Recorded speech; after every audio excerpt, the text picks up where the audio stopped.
Di ba ang saya guys, oh? Pag may kasama ka na, enjoy yung view. Di ba? Maganda sana dito kung meron kang kinakain or something na iniinom na drinks, di ba guys? Juice or whatever.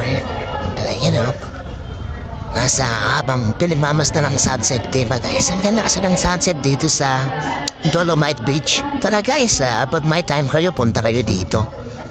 Pasyal-pasyal pag okay na yung ating mga schedules, di ba?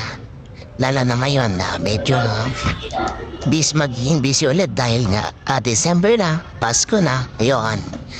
Pero maganda rin na magkaroon ng panahon para magmuni-muni, magpahinga, i-enjoy yung view, lalo na ng sunset guys kung nandito kayo sa Dolomite.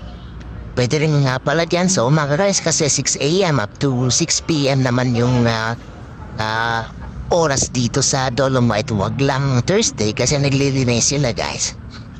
Ayun, sigayain na ang mga kasama dito guys, ang mga kaibigan.